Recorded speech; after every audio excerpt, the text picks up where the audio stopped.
आपल्याला ब्रेक नंतर प्रमोद अहिरे प्रश्न विचारत आहेत मुंबईहून. प्रमोद, हॅलो. हा, रेल्वे प्लॅटफॉर्मला ट्रेन आल्यानंतर ज्यावेळेला ट्रेनवरती चढायचं किंवा उतरायचं असते त्यावेळेला ते गेटवरती जी टार्गेट मुलं उभी असतात बर, तर त्यांच्यामुळे छोट्या मुलांना, म्हाताऱ्या लोकांना कधीही चढता येत नाही. बऱ्याच वेळा ट्रेनमध्ये भरपूर जागा असते, बरोबर. पण केवळ ह्या टार्गेट लोकांमुळे किंवा त्यांची जाणीवपूर्वक उभं राहिल्यामुळे चढूच देत नाही किंवा उतरू देत नाहीत, त्यांच्यामुळे आतमध्ये आपल्याला चढता येत नाही आणि त्यानंतर अनेक भांडणे होतात, बरोबर. कारणाशिवाय भांडणं होतात आणि बऱ्याच वेळा गर्दी तर असते, पण जर शक्य झालं तर म्हणजे त्यांनी जर व्यवस्थित जागा दिली तर ते गर्दीमध्ये माणसं चढ उतरू शकतात, बरोबर. पण केवळ त्यांच्यामुळे त्रास होतो आणि जे रेल्वेची प्रतिमाच खराब होते त्याच्यावर रेल्वे काय करते.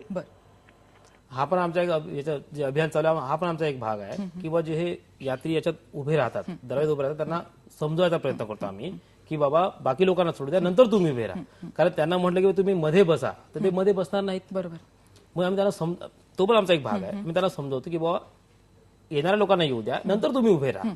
आणि याच्यात भरपूर म्हणजे कॉम्प्लिकेशन जास्त वाढतात. कॉम्प्लिकेशन जास्त वाढतात. बरं, आपल्याला रवी जासूद प्रश्न विचारत आहेत कोल्हापूरहून. रवी, तुमचा प्रश्न पूर्ण करा प्लीज. Namaste madam. हा, नमस्कार.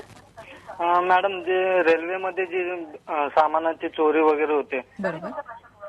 मॅडम, हा, तुमचा प्रश्न त्याला सामानाची चोरी होते, पुढे ते चोरीसाठी किंवा म्हणजे काय रेल्वे पोलीस खातं किंवा काय काय हे करते. आणि दुसरी गोष्ट म्हणजे रेल्वे रुळावर जर एखादा अपघात जर झाला तर त्याचं म्हणजे आम्ही जर एखादी मदत म्हणून समोर जर धावलो तर त्याच्यासाठी आम्हाला कायदेशीर अडचण काय येऊ शकते का? अगदी महत्वाचा प्रश्न आहे सर, की चोरी झालेली असते सामानाची, तर त्या बाबतीत रेल्वेकडे काय काय म्हणजे त्याच्या प्रक्रिया काय काय असते?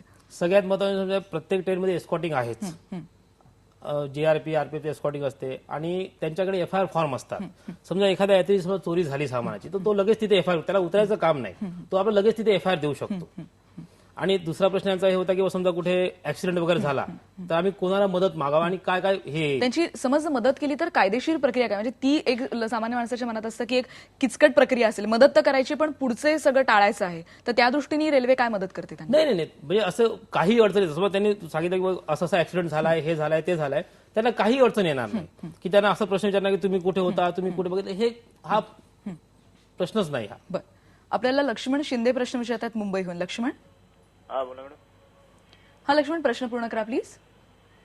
हा, रेल्वेमध्ये ऍक्सिडेंट होतात हा, ते रेल्वे पोलीस जवळ ह्याच्यात गव्हर्नमेंटच्या हॉस्पिटलमध्ये घेऊन जातात. हा हा, तिथे ऍक्च्युली सिटी स्कॅन नसतं, बर, तिथनं दुसरीकडे न्यायचं तर 2, 3, 4, 5 तास निघून जातात, 8 तास तसे जातात, त्यासाठी माणूस मरतो. बर.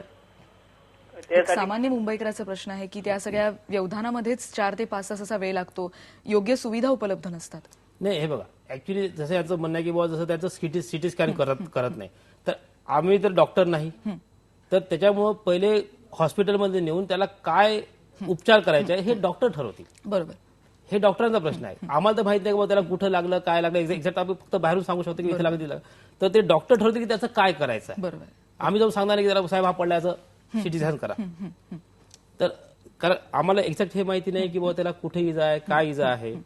बरं, त्यामुळे आम्ही तात्काळ उपाय म्हणून लगेच आम्ही त्यांना हॉस्पिटलला शिफ्ट करतो. बरं, म्हणजे रेल्वेची जी जबाबदारी आहे ती तिथे संपते, त्याच्यापुढे मेडिकल जी प्रोसेस आहे ती डॉक्टरांच्या अखत्यारीत होण्याची. हा हा, जबाबदारी संपतं असं नाही, म्हणजे ते समोरचं काय त्याला उपाय करायचे, काय उपचार करायचे ते हॉस्पिटलमध्ये त्यांच्या अखत्यारीत येतं. बरोबर आहे. आज आपण चर्चा केली टॉक टाइम मध्ये ती धोका रुळांवरचा या विषयाबद्दल, आणि खरं तर सरांशी बोलताना एक गोष्ट जाणवली की तुमच्या विविध प्रश्नांना त्यांनी उत्तर द्यायचा प्रयत्न केला, पण तुमच्या प्रत्येक प्रश्नाशी रिलेटेड रेल्वेची 16 डिपार्टमेंट्स या विषयावर काम करत असतात, त्यामुळे तुमच्या प्रश्नांची तड लावण्याचा आपण प्रयत्न करणार आहोत, पण त्याच्यासाठी पुन्हा एकदा एक वेगळं टॉक टाइम घ्यायची गरज आहे. सर, तुम्ही इथे आलात त्याबद्दल खूप खूप आभार. उद्या आपण भेटणार आहोत सौंदर्य तज्ज्ञ धनश्री ओक यांना आणि चर्चा करणार आहोत मेकअपच्या टिप्स या विषयावर. तुमच्या प्रश्नांची उद्याही वाट बघतोय 1:30 ते 2 या वेळेमध्ये. फोन करा 0226689924 02266899204. आणि टॉक टाइम मधून जाताना इतकंच की रेल्वेचा प्रवास करताना खूप काळजी घ्या. पहा फक्त IBN लोकमत.